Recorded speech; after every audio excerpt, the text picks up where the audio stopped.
Daawwattootaa fi dhaggeeffattoota miidiyaa gabataa nagaan keenya kabajaa isiniif dhiyeessina. Tamsaasa keenya guyyaa har'aa irratti keessummaa keenya kan godhanne Dr. Bayan Asobaati.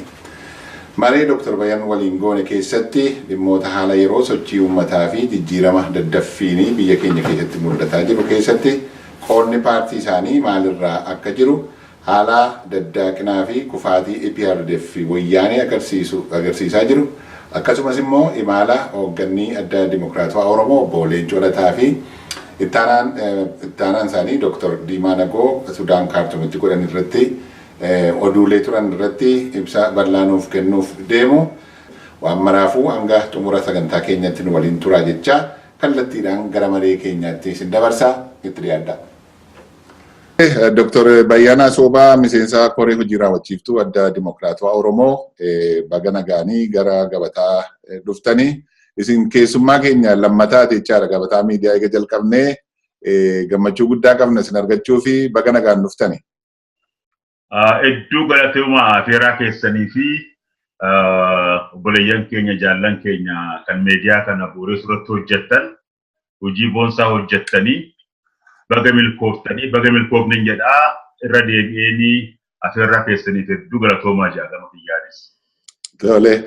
Tole Dr. Bayan egaa gaaffiif deebiidhaa mareedhaa waan kuni keessattuu haala amma deemaa jiru kanaa namoonni uummannis daawwattootis akka sirriitti hubatanii fi waan kanaan dura akka kaa'amellee irra deddeebi'uu ta'uu danda'a. Garuu waan uummanni jala muree beekuu qaqqabu tokko jira. Walumaa gala addi Dimokiraatawaa Oromoo akka dhaabaatti kan inni bu'uureffame kan inni sagantaa isaa maxxanfatee bara 2013 ture Maarchi bara 2013 waggaa 4 fixatee jira. Yeroo sanatti haalli hubannaa sagantaa adda Dimokiraatawaa Oromoo fi amma sagantaan adda Dimokiraatawaa Oromoo ammarra jiru wal bira qabdanii waggaa ilaaltanii ammam deemneerraa ilaalchi yeroo sana ture maal fakkaata amma maaltu jira akka ilaalcha keessaniitti akka ilaalcha dhaaba keessaniitti jechaadha. Hedduu galatoomi addi Dimokiraatawaa Oromoodhaa erga ijaarame akkuma jette amma ganna 4 guute adda Dimokiraatawaa Oromoo ijaaruu dura qophii waggaa 2 deemsaa turre marii deemsaa turre murtii marii dheeraa booda miseensonni ABO kan turre kan hoggana keessas turre gariin akka jaalleen colataa akka jaaldiimaa nagoo faan warra bu'uureessaa ABO hunda keessaa marii hunda keenya ammate booda ADO bu'uureessurra geenye jaallan miseensota ABO turre bu'uureessarraa hamma miseensa gajjallaa marsaa keessa jirutti konyaa keessatti jechuudha. Murtiin guddaan gaafa ADO bu'uureessurra geenye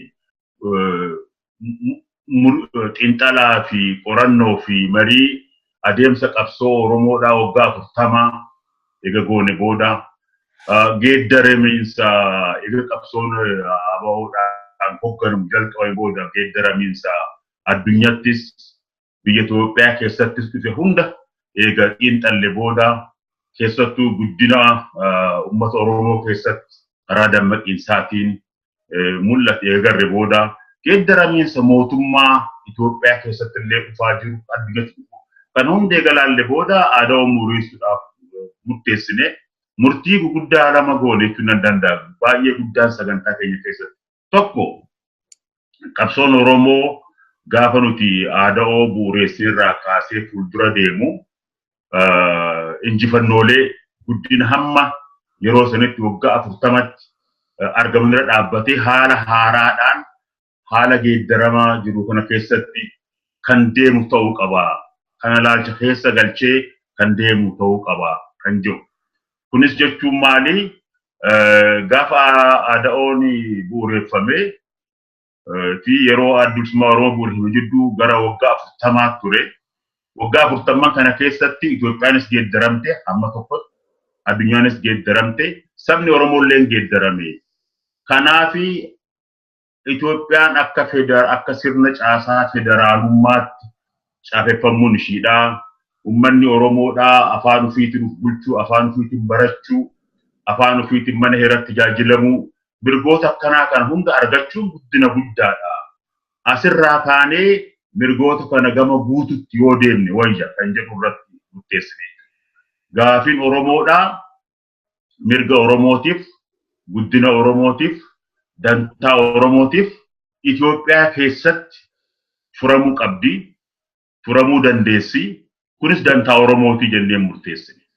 Uummanni Oromoodha mootummaa Itoophiyaa qabatee biyya federaalawaa demokraatawaa taate keessatti federeeshin sabdaneessaa ka dhugaa ijaaruu irratti Oromoo yoo xiyyeeffatee qabsaa'ee milkaa'uudhaafis guddina isaatiifis intola saba guddaadha.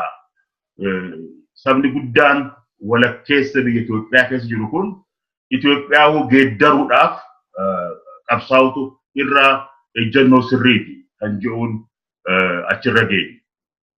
Gaa kuni guddina hamma sanitti dhaabni keessa turre ABO'n keessatti qabsoof federa dhaabbannee fuuldura deemnaa jedhe.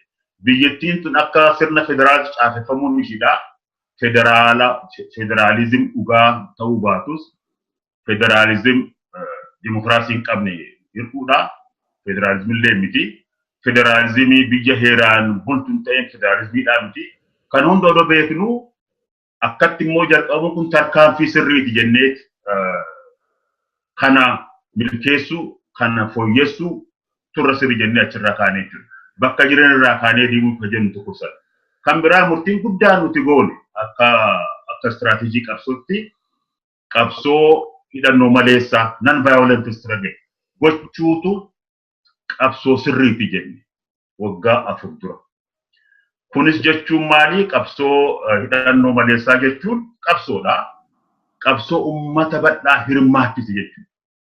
Qabsoo muri tokko ijaaramee, jaarmaan tokko ijaaramee, waraana ijaarratee deemsisurraa qabsoo uummata bal'aa hirmaachiseetu iggitii deemokiraasiiti. Iggitii bilisummaati jennee amana.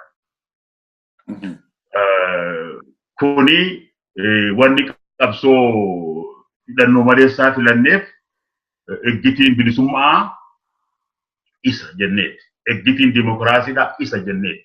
Ka uummata bal'aa aangessu isa jenneeti. Muuxannoolee qabsoo hidhannootiin deemte hunda yeroo xiinxallu fakkiin bilisummaatti geesse hin jiru. Humni hidhatee lolee hidhannoon aangoo qabatee abbaa feetan lakkaa'uu danda'u hunda seenaa hunda laaluu dandeenya.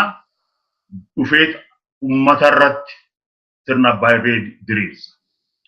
Dogoggora lolaniin san sirna cunqursaa irratti qabsaa'an deebi'anii ta'u. So achi ta'uun bilisummaa miti kan jiru rageeyyuuti. Bilisummaa jechuun kan mirga dimokiraasiidhaa qabu, kan mirga namoomaa kabaju, kan heeraan bulmaata qabu, kan hooggantoonni biyyaa uummataan filamanii uummataan bu'an gaafatee uummanni abbaa biyyaa, uummanni abbaa bilisummaa guuteeffame. Waa lamaan kana murteessine. Kanaaf akkamitti ilaalloo jenne gaafiin tantee gaafii sirriiti. Akka yaadaatti gaafa jalqabnu yaaduma federeeshinii kana biyya Itoophiyaa keessatti dhugoomtuu fi Oromoo aangessuu jedhu kuni waanuma nuti bara dheeraa hojjechaa turre, himaa turre, faallaasanii waan himuu jalqabneef jalqaba irratti salphaan ture. Bakka amma geessan irraa Dr. Bayyaanni dhiifama naa godhaa isin dhaabuu kootii fi bakka amma geessan bakka amma deebii amma laattanii qabxii amma isin irra jirtan irraa ka'uudhaanii akkasiin walitti qabdanii walittiniif qabatuuf waan hin barbaadu sagantaan ka'umsi adda dimokiraatawaa Oromoo akka sanatti ta'ee yeroo addi dimokiraatawaa Oromoo ijaaramee waan sadiitu ture. Tokko gartuun Itoophiyaa leellisanii nu goyoomsu isaan kun ABO'dhumatu maqaa geeddaratee dhufe kan jedhu shakkiitu jira. Tokko isaanuma keessaa gartuu Itoophiyaa leellisan kana keessaa immoo jarri kuni gaabbanii adeemsa waggaa 40 keessatti homaayyuu isaan baasuu dhinnaan gaabbanii Itoophiyaa madurii sana deeffannaa kan jedhu Itoophiyaa madurii sanatti deeffachuutu nu wayya kan jedhuuniti addeebi'anii dhufanii kanaafi inni kun jira inni kaan immoo Oromoo keessaa waanuma ta'uu hin dandeenye waan yaadamuu hin dandeenye waan nuufi keessattuu uummanni kaan walitti araaramnee biyya Itoophiyaa jedhamtu kana gad dhaabbachuun Oromoodhaaf waan fakkaatu miti kan jedhu ture jechaadha. Inni kun ammam walitti araaramee jira ammam wal hubannaan jira wanniin kun sadan jechaadha wanniin kun sadan ammam walitti araaramee hubannaa attamiitu jira yeroo ammaatti akka hubannaa dhaaba keessanitti. Well, inni duraa warri dur Oromoo cunqursaa ture, Oromoo gabroomsaa ture, Itoophiyaanist warra ofiin jedhu addi dimokiraataa Oromoo ejjennoo kanaa gaafa fudhate gaabbanii deebi'an kan jedhan dogoggora guddaa. Itoophiyaan akka nuti qabsoofnuuf takkaadhaa hin dhalanne ammallee hin dhalanne turis hin turre. Itoophiyaa haaraa Itoophiyaa tarii jarraa 21 qofa keessa dhugaa taatu Itoophiyaa demokiraatofte Itoophiyaa ufiin uf bulchuunis wajjiinis karaa haqa ta'een buluudhaa takka dhalatteen beektu jechuudha. Itoophiyaa akkasii akka dhalattu qabsoofna. Itoophiyaa hundaaf mijooftu hundaaf taatu ka hundi keessatti uf argu ka mirgi hundaa keessatti kabajamu kan qixxummaan keessatti dhugoomu Itoophiyaan akkanaa hin jiru hin turre ammas hin jiru. Kanaaf warri gaabbanii gama keenya dhufan jedhan sun dogoggora guddaadha jechuudha. Aboon nu gowwoomsaa wanni jedhan suni wanni gaafii Oromoodhaa qixxummaa Oromoodhaa bilisummaa Oromoodhaa humni kanaaf carraaqu hundinuu ABO yoo jedhame in that sense dogoggoran qaban. ABOs warruma nu keessa jiran kanaatu bu'uureesse. Yaada qabsoo Oromoo asiin ga'es jaalleen coolataa fa'aa jalqabarraa kan warra keessa jiran. Kanaaf akkas yoo jedhan mirga Oromootiin dhaabbatanii qixxummaa Oromootiin dhaabbatanii akka Oromoon ofiif bulchuu dhaabbatan yoo jedhan dogoggoratti fakkaata. Suni umannaa wanni miti umannaa hamaa miti. Garuu nuti ABO sagantaa 79 keessanillee miti. ABO amma jirullee miti. ABO sagantaa 2040 keessanillee miti. Nuti ABOllee haaromsinee ittiin deemne. Haarawumuu qaba. Akeekni siyaasaa jalqaba itti kaane haarawumuu qaba. Yeroo wajjin jiru keessaan jennee kanaan kaane. It's very pragmatic. Farsighted position. Hagam deemne kajoo wanni guddaan tokko ka murtii gaarii goonee jennee itti gammannuti jaallan hundi keenya itti gammaduu qabnu yeroo qabsoo nagayaatu qabsoo hidhannoo maleetu ka ummata bal'aa Oromoo hirmaachiseetu bilisummaa Oromootti nu geessaa jennee murteessinu abjuu fakkaata ture. ABO'n jaaramee waggaa laman guunne bara 2015 keessa uummanni Oromoodhaa akka takka argameen beeyne roga Oromoo hundarraa dhihaa bahaa qaabaa kibbaan ka'ee qabsoo hidhannoo maleessaatiin addunyaa gubbatti qabsoo dinqisiifame geggeesse. Mootummaa abbaa irree TPLF hooraase. Itoophiyaan akka lammata deebitee akka dur hin taane kan godhe qabsoo Oromoodhaa qabsoo hidhannoo maleessaati.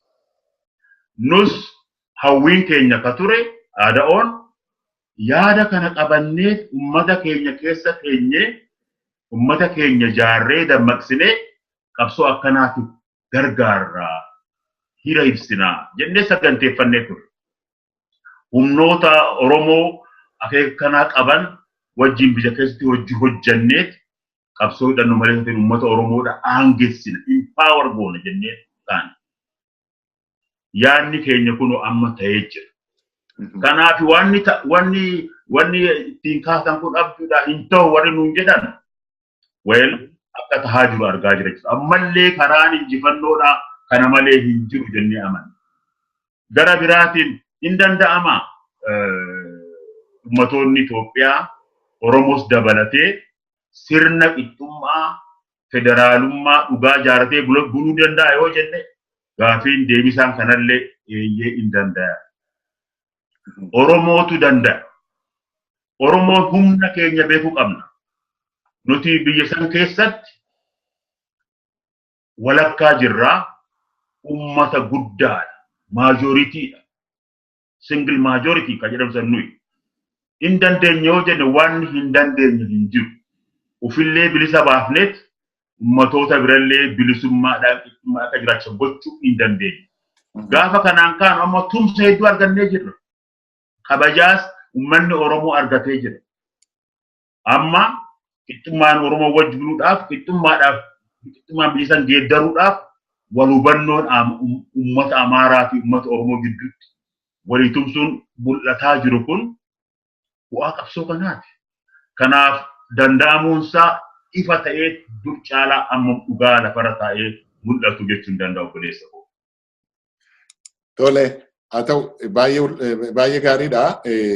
Gaaffii koo inni taanu mooraa qabsoo Oromoo dhaabbilee siyaasaa Oromoo keessatti yeroo adda addaa dubbataa turtan miidiyaa adda addaa irratti dubbataa turtanii isinii addaa dimokiraatawaa Oromoo bakka bu'uudhaanii yeroo dhaabbileen siyaasaa arfan wal hubannaa irra ga'an tokko ibsa kennaa turtanii san boodallee haala dhaabbileen sun irra ga'ame tokkummaan sun irra ga'ame ibsaa turtanii wanni haaraan wanti isin daqiiqaa lama gidduutti nutti himta wanni haaraan karaa tokkummaa dhaabbilee siyaasaa Oromoo tokkummaa uume sagalee tokkicha qabaachuudhaani addunyaa dhageessifachuudhaa akeekisuun hawwiin suni wanti jijjiirame jira moo hawwii mata'ee hafe moo maalirra jira sun bifa gabaabduudhaani waan jijjiirame duwwaa kanaan dura waan baay'ee nutti himtanitti waan ta'eef wanti jijjiiramee sadarkaa ammaa irratti jiru waan yoo jiraate nutti himamee Dr. Bayaan.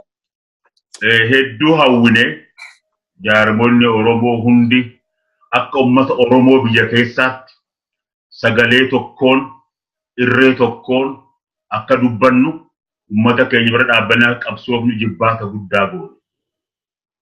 Unfortunately, jaarmonni Oromoodhaa bakka ummanni Oromoo isaan eegu gaanii hin jiran. Ummata Oromoo duubatti jaarmonni dur beeku hafanii jiru.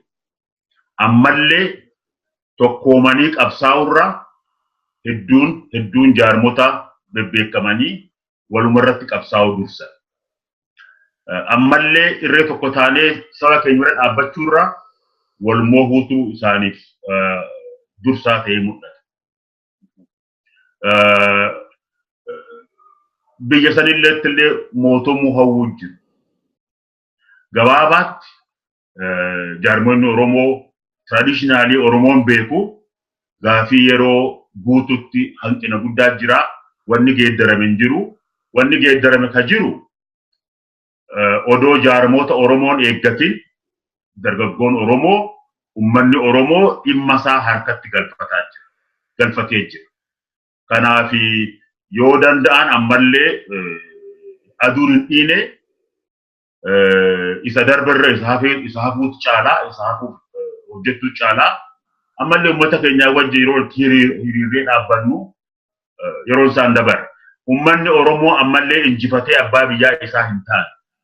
Humni kanaaf dubbachuu barbaadu hundi immoo wal ta'uun is a common sense barbaachisaa dirqiidha. Kanarraa kan hafe gabaabaatti wanni hedduu nama abdachiisaa gama kanaan hin jiru. Gama jaarmaa keenyaatiin ammoo ammallee dubbiin kun barbaachisaadha jenna. Gaafa jaarmaa kana ijaaruudhaa jalqabnee ejjennoo keenya ibsaa turre jaarmaa bilisummaa Oromootiif dhaabbate. Aangawoo Oromootiif dhaabbate. Mirga abbaa biyyummaa Oromootiif dhaabbate Oromoo hunda wajjin irree tokko taanee wajji hojjechuudhaaf kaleessaas har'aas nuti qophiidha. Tole, gaaffiin kan koo ittaanu yeroo baay'ee waa'ee hojiin dippiloomaasii yoggaa ka'uu hariiroon Oromoof jaarmiyoota Oromoo fi Oromoon akka dhuunfaatti isa ta'uu biyyoota humna qabeeyyii biyya lafaarra jiran jechaadha. Biyyoota dureeyyii keessattuu biyyoota biyya sana irratti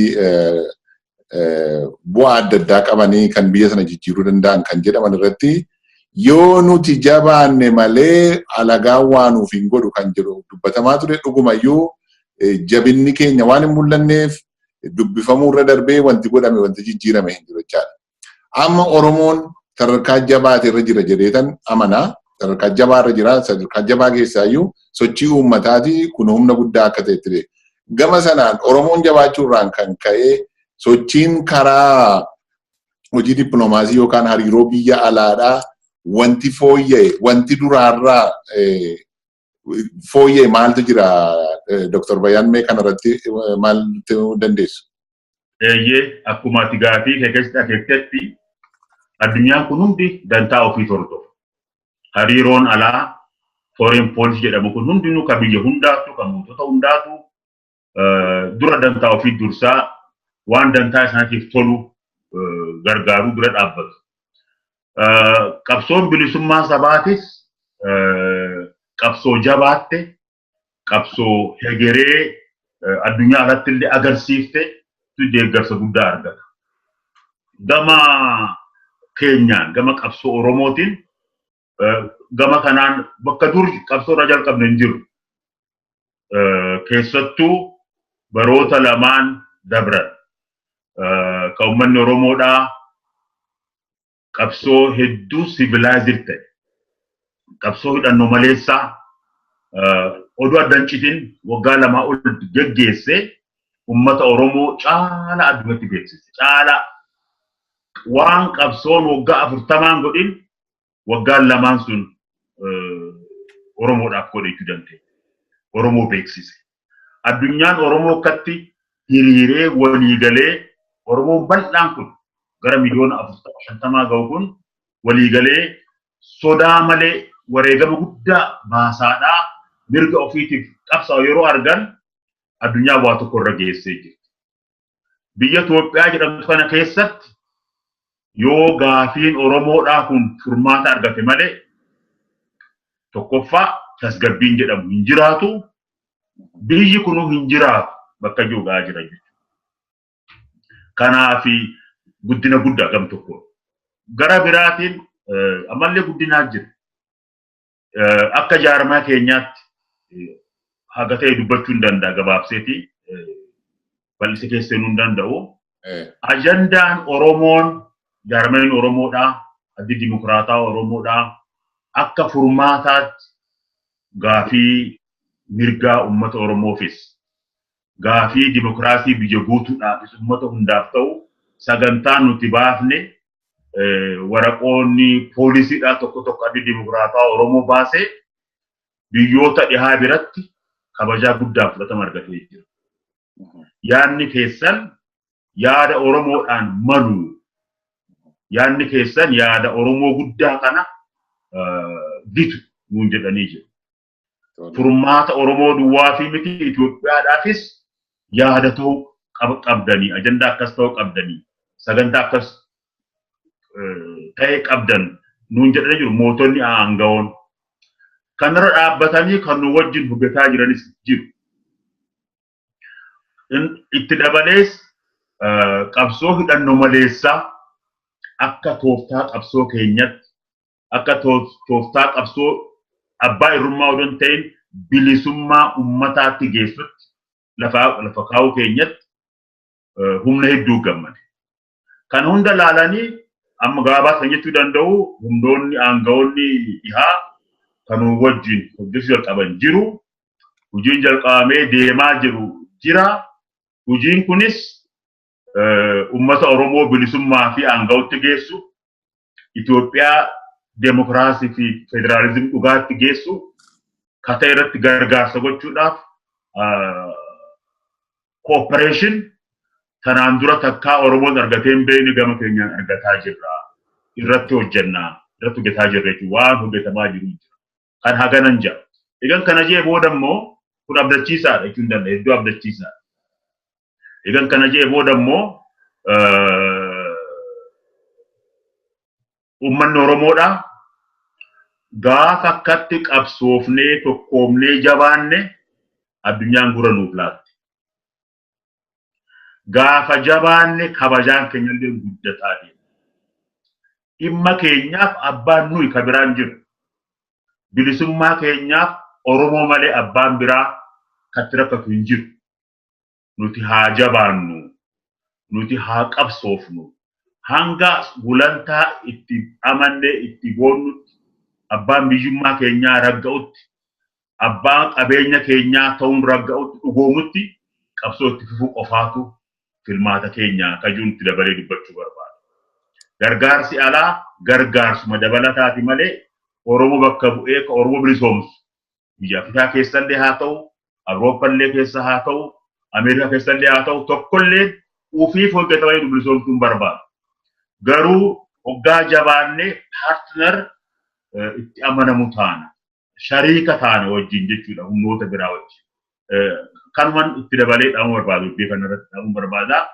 Garuu kan jabeessee ammasuu barbaadu yaanni nuti lafa keenya dimokiraatawaa lafa keenya kuni Itoophiyaafis qoricha furmaata Oromoofis furmaata kanuun jedhan deeggarsa guddaa, hubannoo guddaa aangawoota Awurooppaarraayis bakka amma jirurraayis argataa jira. Tole, gaafiin koo itti aanu Dr. Bayyaan waa'ee mootummaa Itoophiyaati. Mootummaa Itoophiyaa waliigalatti TPLF immoo addatti jechaadha. Mootummaan Itoophiyaa waliigalatti maalirra jira? TPLF immoo kan maqaa mootummaa Itoophiyaatiin biyya sana geggeessaa ture. Kana aangoo argaa akka fedhetti biyyicha geggeessaa ture. Maalirra jiru jarri kun mootummaan Itoophiyaa akka mootummaa Itoophiyaatti, TPLF immoo akka paartii sana hoogganutti maalirra jiru akka hubannaa akka ilaalcha siyaasaa adda dimokiraatawaa Oromootti? Mootummaan Itoophiyaa mootummaa TPLF jechuu dandeenya. TPLF-tu humnoota adda addaa biratti walitti qabee mootummaa kana ijaare waggaa 26 yookiin sanii oliif aangorra jira TPLF. Mootummaan TPLF bulchiinsa biyyaa waggaa 26 keessatti yeroo ammaa yeroo kamillee caalaa roora'ee karaatti deemu haala wallaale keessa jira. Kanas kan godhe qabsoo ummanni Oromoo wareegama guddaa itti baasee waggaa 2-3 dabranii gaggeessaa jiru. Mootummaan Mallasaadha. Kan Mallasaan gaafa Mallasaa Zeenaawii jiru waan tokko je waan akka raaga tokko je.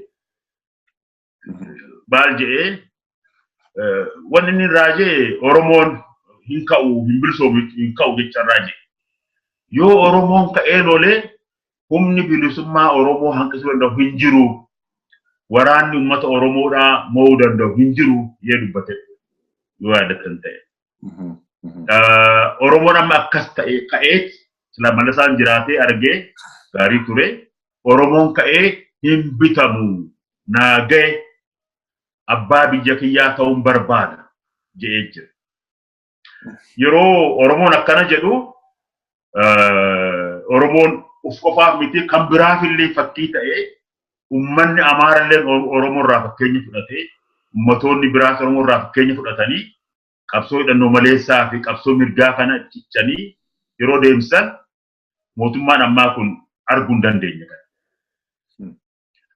Mootummoonni Itoophiyaa hundinuu seenaa dheeraa keessatti qawween aangoo qabatu humnaan kufu. Geeddaramiinsa karaa nagaa sirna fooyyessuudhaan gaafii ummataa deebisuudhaan mirga ummataa guddisuudhaan geeddarama fiduu takka mootummaan Itoophiyaadhaa yaadan jiru. Ka ammaa kunis ummanni Oromoo miliyoonaan lakkaa'amu. Ummata Oromoo qofaa miti warri inni wajjin jaaramee biyya bulcha jedhee ofitti qabellee akka OPDOdhaa lakkii nuti gooftaan keenya ummata Oromooti jedhanii waggaatti himan lakki ummata keenya wajji dhaabbanna yeroo jedhan bira darbanii wal hubannoo adda addaa ummatoota biraa wajjin yeroo godhaa jiran kuma arguun dandeenya. Tarii ammallee waraanumaatu Oromoo bilisummaaf dheebotee ka'e kana cabsa jedhanii yaadu ta'a. Well, sila karaan gaariin kan filatamu isaanis waan dirree bahee himame kan arganii gaafii uummata Oromoodhaa karaa nagaan guutanii hidhamtoota siyaasaa mana hidhaa guuteedhaa yaasanii humnoota biyya san keessa dantaa qabna jedhan hunda wajjin taa'anii karaa nagaan qabsoon aangoon siyaasaa gara uummataa itti ce'utti sila qophaa'anii mootummaa dhugaa dhiibbatee dhufe kana argee geeddaram jettee ilaala. Akkas natti hin fakkaatu. Very unlikely. Akkas ta'uunsaa very unlikely. Sila carraa qabu jechuudha kana gochuuf ammayyuu carraan isaanuma jira. Eeyyee. Ammallee carraan jira. Tole. Faranjiin maal jetti? Sa'aan 12 ta'ee halkanaa'uudhaaf yeroo sa'a walakkallee yoo hatu. On the 11th hour ammallee carraan jira jechuudha. Carraan jira tole. Carraa san gochuu danda'a TPLF ka jiruutu gaaffiidha. Yoo kan itti mul'atu ta'e ani itti mul'ata jee yaadu waan asii gadi gochuu qaban TPLF faan ammatti waraana uummata irratti banan kana dhaabanii uummata ajjeesuu dhaabuu qaban. Ka dura first of all state of emergency duraan godhanis ammallee yaadaa jiran kana cancel gochuu qaban. Because hin hojjetus. Uummata Oromoo bilisummaa irraa dhaabuu hin danda'u. Oromoon gabrummaan naaga'e jedhee jira. Alagaan bitamuun naaga'e jedhee jira. Amma abbaa biyyaa tokkotti wanti Oromoo dhaabuun jiru kana booda. Oromoo duwwaa miti. Amaaris akkas jechaa jira. Tole. Egaa maqaa Oromoo qaba. Kanaaf kana gabaabaatti TPLF silaa yoo nagaa barbaade. Kanuma wal qabatee jira Dr. Bayyaan akkatti walumaan gudunfaatti gootaniifani jedhee amma sochiin naannoo Oromiyaa fi naannoo Amaaraa jiru mul'inatti nama alaa ilaaluu fi akka namoonni baay'een itti amananitti jijjiirama dhaabbileen siyaasaa kun dhaabbileen hidhata TPLF'n uumaman kuni harkaa ba'aa akka jiranii fi aantummaa uummataa waan qabataa jiran fakkaata. Akka kanattis immoo namni baay'een itti amana. Fakkaatas heddummaa irra guddina isaa ammaati. Gama kaaniin garuu shakkiin jiru jarri kuni akka fedheyyuu ta'anii waan uummati barbaadu kana taasisanii amma isaan walitti hidhata jara sanaa wajjin qabanitti tooftaan isaan godhaan jiran kuni ammayyuu umuriima wayyaanee kana dheeressuuf hin fakkaatu PRDF kuni lakkii mootummaa gaariidha jedhee akka wanni itti fufuuf umurii isaa dheeressuu hin fakkaatu kan jedhutu jira. Isin gara kam jirtu waa'ee kanarratti Dr. Bayyaan?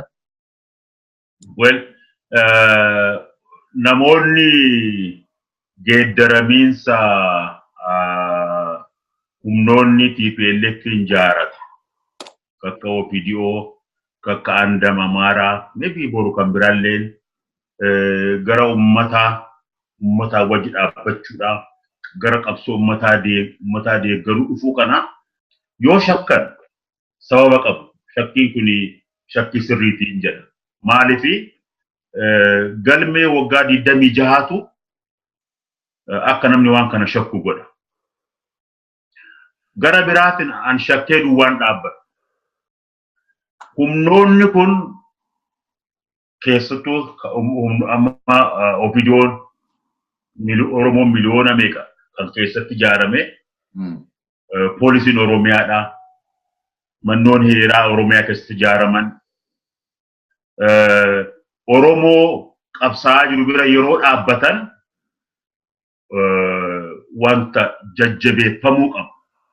Wanta ufitti harkisuu qabu malee wanta shakkanii ofirraa dhiiban ta'uu qabu jennoo jirutti dhaga'ama. Waan dhugaan ta'ee jira.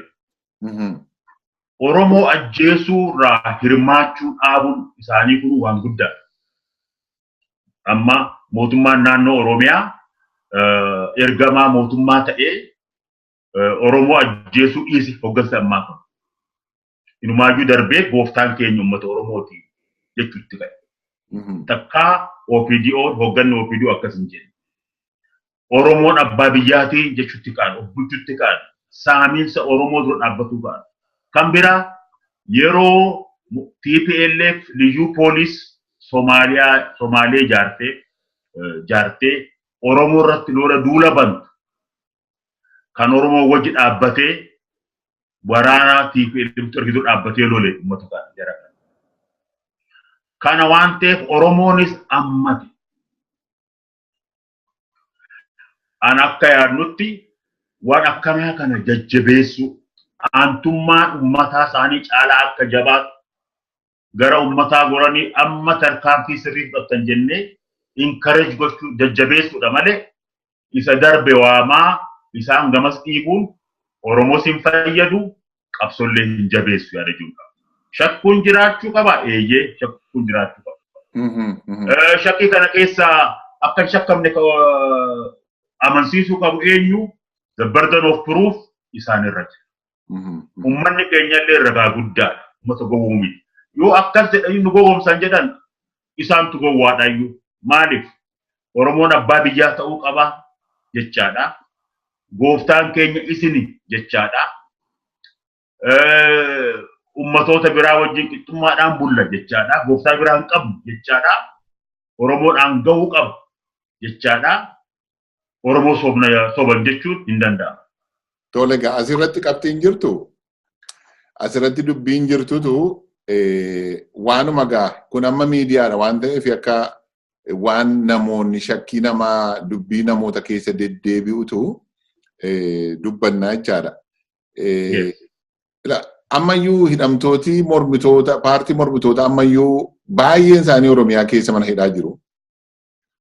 Ammayyuu mallattoon paartiin mormituu kan ta'e dhufee qooda politikaa biyyichaarraa akka inni qooda fudhatuu fi balballi baname mallattoon tokkoyyuu hin jiru. Akkuma kanatti itti fufanii jarri kuni amma filmaati lammataa ga'utti numatu humni biraa hin dhufu numatu of wayyoosee numatu of geggeessee biyya kana geggeessa malee humni biraa isiniif dhufu hin jiru jedhee uummatatti ba'ee filmaata kan biraaf of qopheessaa jira kan jedhutu immoo jira jechaadha. Isa kana maal jettu amma inni hidhame hidhaa jira hidhaadhaan baadha. Paartiin mormituudha fakkeenyaaf Adda Dimokiraatawaa Oromoo ifaa ifatti biyya keessatti deemee dorgomee galmeeffamee sirnaanii qabsoo karaa nagaa geggeessuudhaaf kaayyoonsaa. Kunillee hin taane jechaadha. Mallattoon akkasii amma mul'annetti akkamittiin jijjiiramni dhufeera jechuu dandeenya. Numatu jijjiiraa humni biraan hin dhufu waan jedhu fakkaatu Dr. Bayan kana maal akkamitti ilaalta? Yoo akkas jedhan numa jijjiiraa yoo jedhani bituu hin qabnu yaada kana. Uummanni fudhachuu hin qabu. Amma bira kan ta'aa jiru akkan an argutti warra TPLF jaarteetu gama uummataa dhufaa jira malee uummanni gama isaanii deemaa jiru. Kan ta'aa jiru isaantu aantummaa uummataa agarsiisu jalqaba. Kun jechuun uummanni qabsoo isaa dhaabuu qabaa jechuudha. Ammallee isaanuu caalaa akka uummataaf dhaabbatan kan godhes qabsoo uummataati. Akka caalaa uummataa wajji dhaabbatanii umbilical cord waan handhuura gartee jaraa walitti hiitee dantaa jaraa akka hojjetan gosa hanga citutti uummanni qabsootti fufuu qaba jechuudha. Already murtii gaggaarii godhanii jiru. Murtiin gaggaariin sun maali? Aantummaa uummataa agarsiisudha. Uummanni immoo kanaan dagatee qabsoon dhaaba yoo jedhe dogoggora ta'a.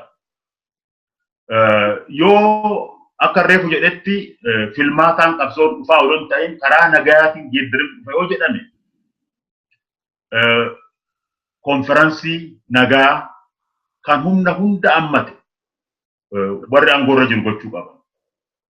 Sanka gochuu danda'u TPLF kan biraatii miti. Aangoon ammallee durillee kan TPLF. Kan hidhamtoota siyaasaa hunda hidhee mana hidhatti guuree jiru TPLF. Malee jaarmoonni naannoo TPLF ijaaraman kun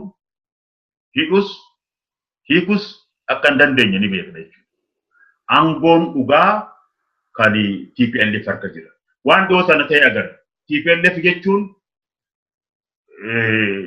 ka heeraan hin bulle, heera ofii baasee hin bulle, ka heeraan bulmaata wanni jedhamu hin jirre yoo ta'an akka obbo Baqqalaa Garbaa manni heeraa mirga wabiidhaa kennee fi gadhiise Supreme Courtiin biyyaa iyyannaan bira gahee gadhiise namni TPLF kan mahidhaa bulchuu gadi dhiisu jedhe. Dirqanii mana heeraa san akka murtii isaa geeggasisu godhan jedhe.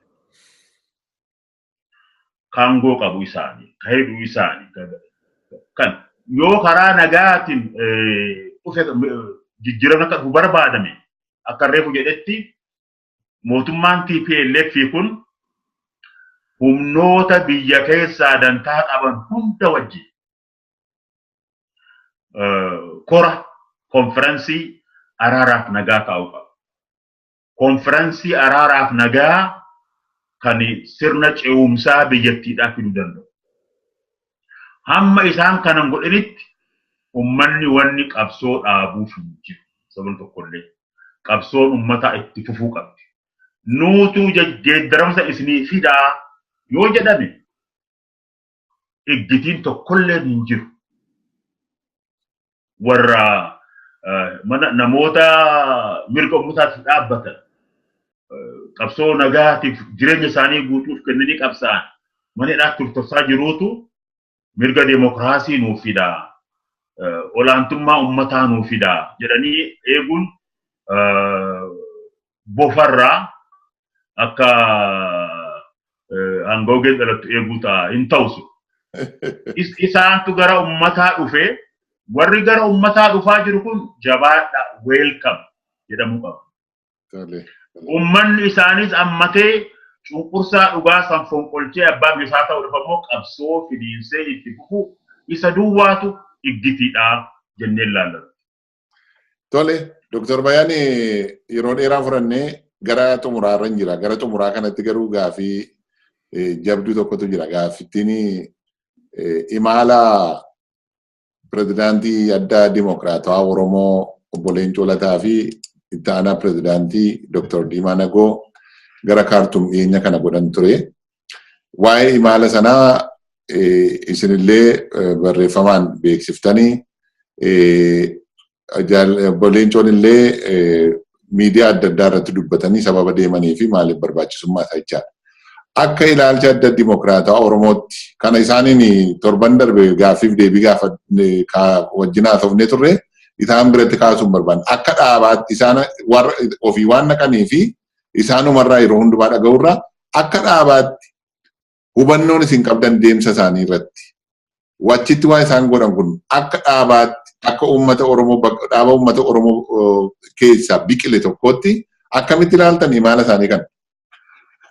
Welcome gaafii baga nagaafatte dhugaan dubbii walgahii konferensii Kaartumitti ta'e kanaa fi ololli dhugaan ta'een kan deemaa ture baay'ee garagara.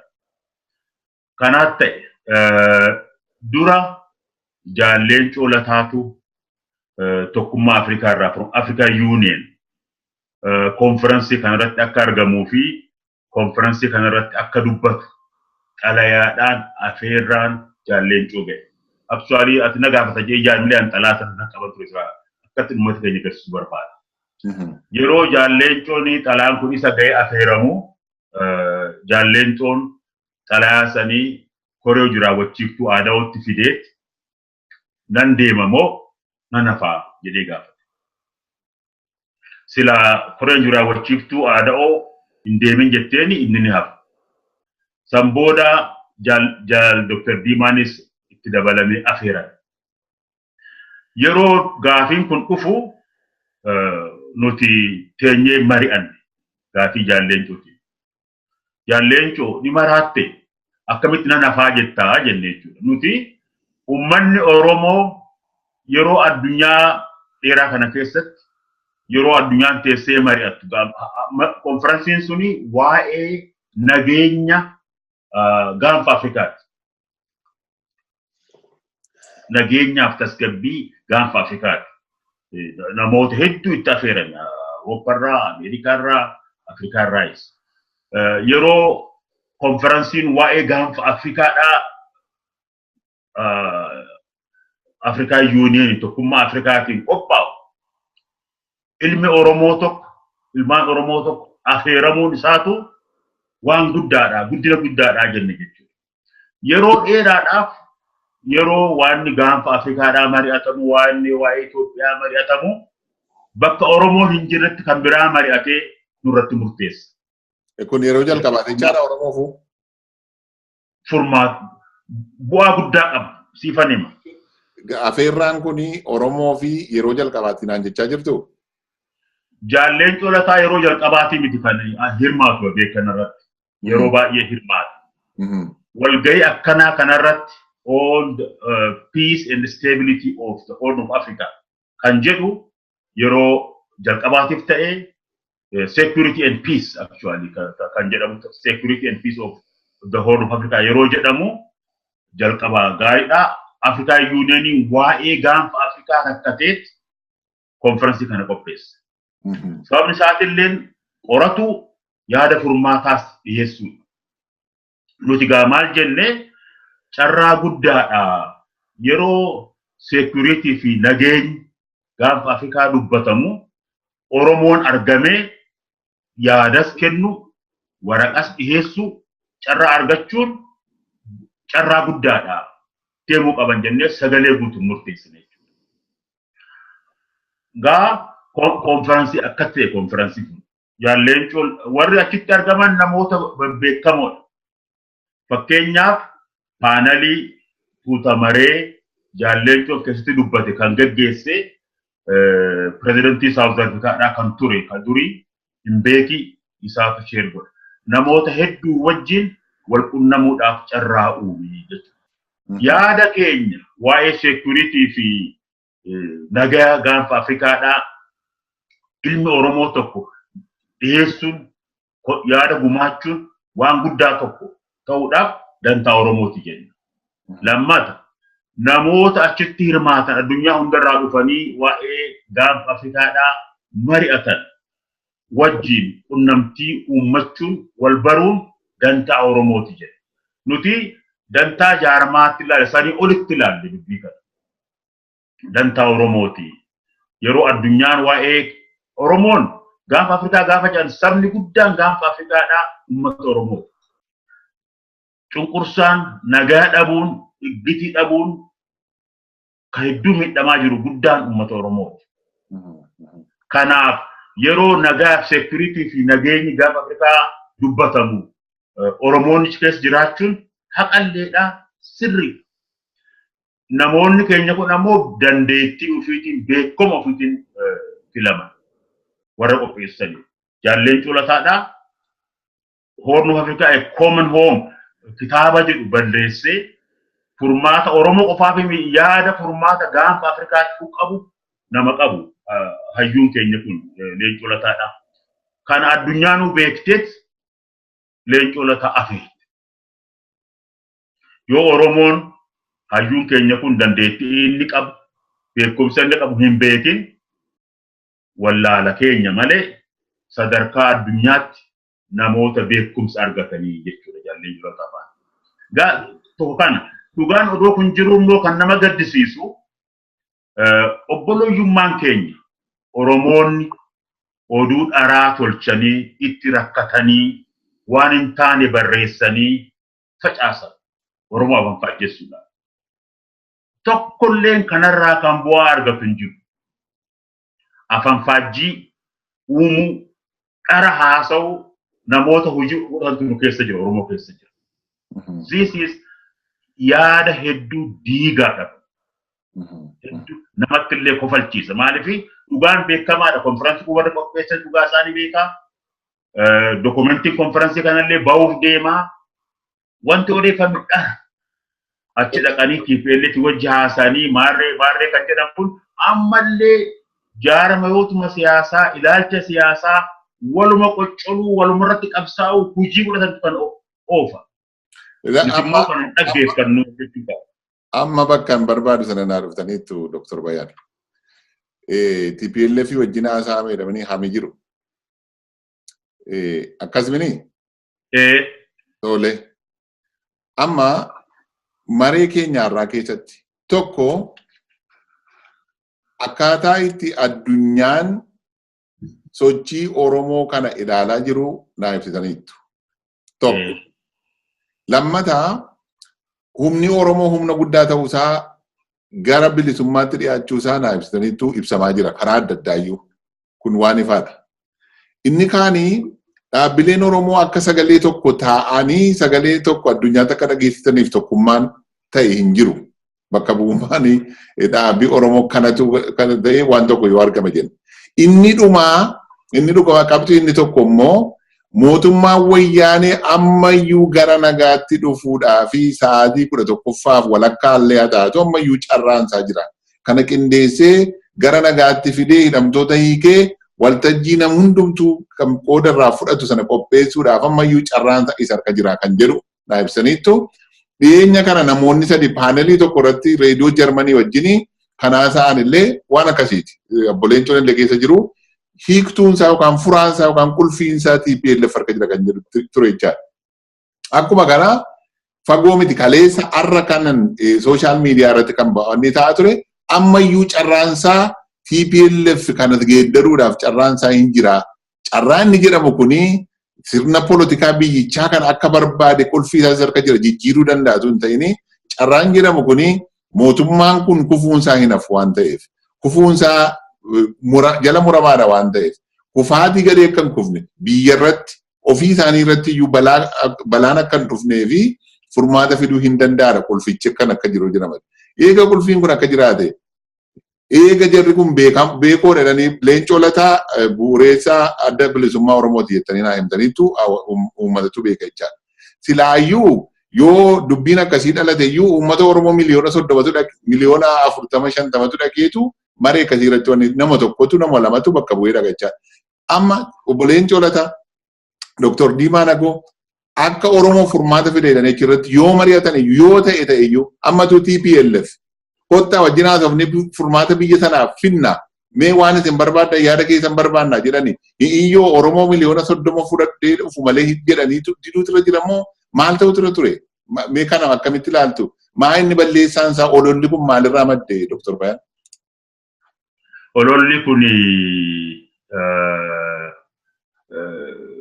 bad will waa frenyitti irraa madde. Tokkoffaa olola dharaa namoonni oofan akkanan shalagutti waanuma dhara haasaan kana dhugaa godhatanii amanan.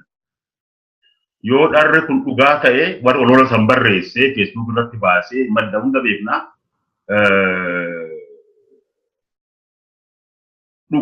dhara ofitti himan dhugaa se'an. Dharri sun maali? Mootummaan TPLF kufuuf deemti. Haala ce'umsaa haasa'uudhaaf marii jaarmoota Oromoo wajjin barbaaddi. Kanaaf aadaa wajjin Leencoo Lataa wajjin haasa'anii transitionii akkana bara 1991 san fiduuf deemanii nuti keessa hafne kan jedhuun namatti simanii caasaa ofitti simanii rifatan jechuudha. Nuti keessa hafnedha rifaatuun. Achirraa illuuzinii mataa isaanii keessarraa ka'anii oduu dharaa odeessan. Oduun dharaa kunis maaliif nu gurguratuuf deemu jedha. Mee Leencoo Lataatu Oromoo miliyoona 40 gurgurachuu danda'a. Tokko isa lammata waan harkaan qabne hin gurgurattu ati. Yoo namni haa beeku ta'e ani kitaaba kanan qabaa si gurguruu hin danda'a. Kitaaba hin qabne immoo si gurguruu hin danda'u. Eenyutu Oromoo miliyoona 40 qabaatee irraa kabiraaf gurguruu danda'a.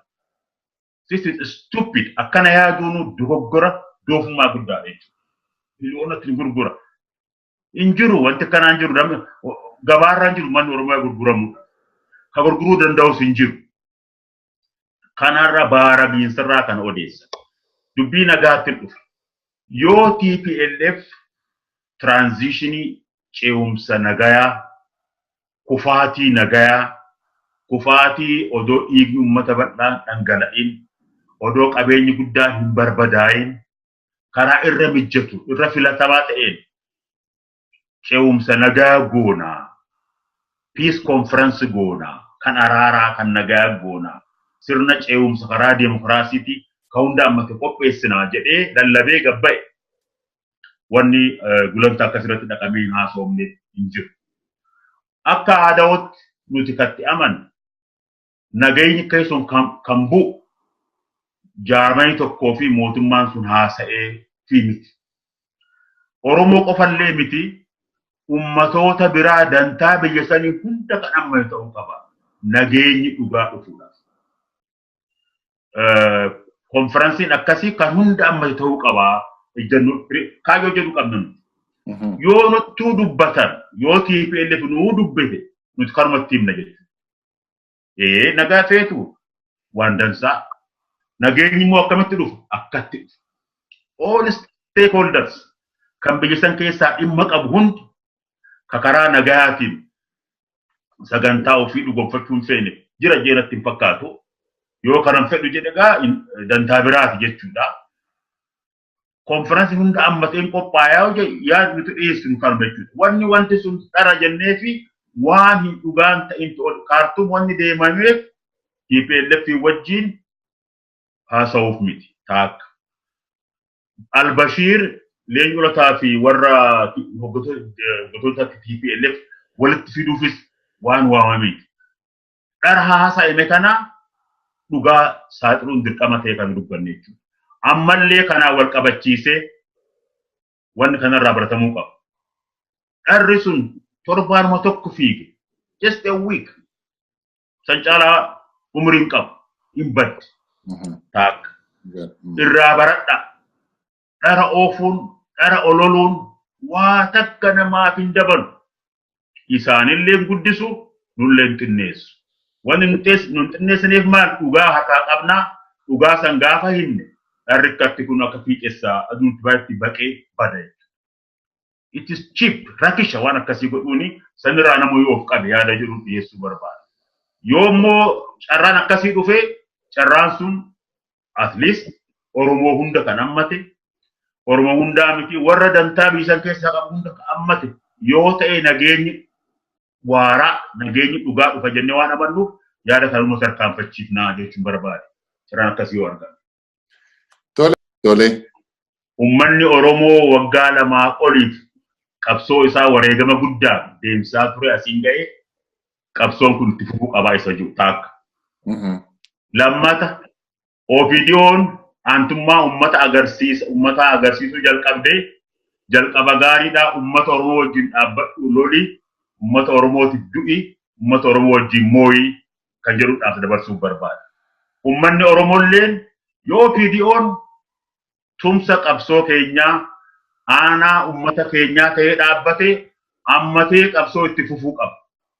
Yoo OPDO'n didee TPLF itti maxxanees isaan irra qabsaa uummanni itti fufuu qaba. Akkanatti fakkaatutti sabboontota hedduutu OPDO keessa jira. Aantummaa uummata agarsiisan kana jabeessa jabaadhaa isa jechuun barbaada. Uummanni Oromoodhaa moo'uudhaaf dhiyaatee jira. Yeroo moo'insaaf dhiyaate kanatti qabsoon of duuba deebi'uu hin qabu.